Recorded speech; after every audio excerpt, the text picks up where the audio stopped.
Hi అండి అందరికీ, నేను మీ Krishna. Welcome back to my channel కోలావారి వంటిల్లు.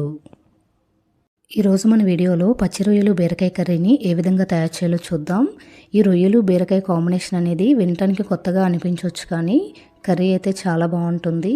దీన్ని మనం రైస్లోకైనా, చపాతీలోకైనా, దోశతో అయినా, దేంతో అయినా సర్వ్ చేసుకోవచ్చండి. ఇప్పుడు ఈ కర్రీని ఏ విధంగా ప్రిపేర్ చేయాలో చూద్దాం. ముందుగా 2 బీరకాయల్ని నీట్గా క్లీన్ చేసి తొక్క తీసుకొని ఈ విధంగా వీలైనంత చిన్న ముక్కలుగా కట్ చేసుకోవాలి.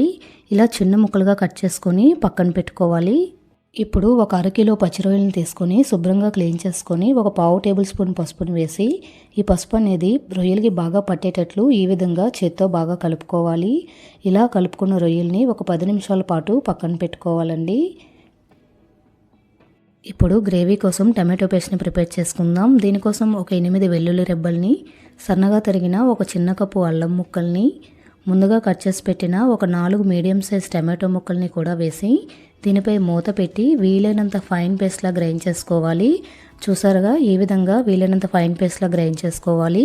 ఇప్పుడు స్టవ్ ఆన్ చేసి ఒక మట్టి పాత్ర తీసుకొని 6 టేబుల్ స్పూన్ల వరకు ఆయిల్ని యాడ్ చేసుకోవాలి.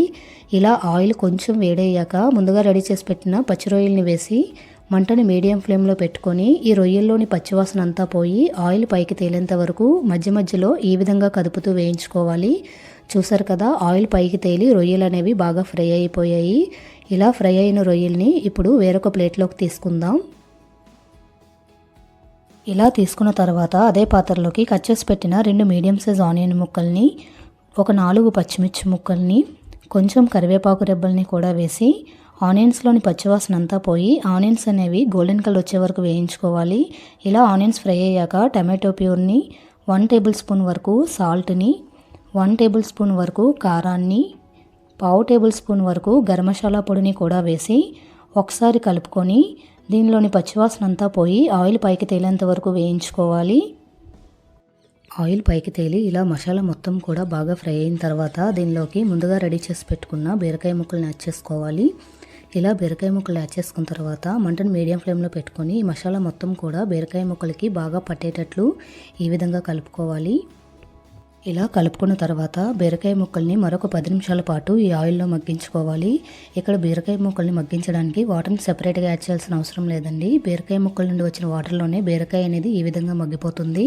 ఇప్పుడు దీనిలోకి పచ్చి రొయ్యలను కూడా యాడ్ చేసుకొని ఒకసారి బాగా కలుపుకొని మరొక 5 నిమిషాల పాటు మగ్గించుకోవాలి.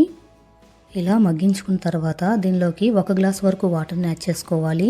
ఇలా వాటర్ని యాడ్ చేసుకుని మంటని మీడియం ఫ్లేమ్లో పెట్టుకొని దీనిపై మూత పెట్టి మరొక 10 to 15 మినిట్స్ పాటు మగ్గించుకుంటే గ్రేవీ కన్సిస్టెన్సీ అనేది ఈ విధంగా తయారవుతుంది. ఇప్పుడు దీనిలోకి చివరిగా కొంచెం కొత్తిమీరని కూడా వేసి ఒకసారి బాగా కలుపుకొని స్టవ్ ఆఫ్ చేసుకుంటే రొయ్యలు బీరకాయ కర్రీ తయారైపోయింది. ఈ రెసిపీ కనుక మీకు నచ్చితే తప్పకుండా మీరు కూడా మీ ఇంట్లో ఒకసారి ట్రై చేసి టేస్ట్ చేసి చూడండి. మరిన్ని వీడియోస్ కోసం మా కోలావారి వంటిల్లు ఛానల్ని తప్పకుండా సబ్స్క్రైబ్ చేసుకోండి. Thank you for watching.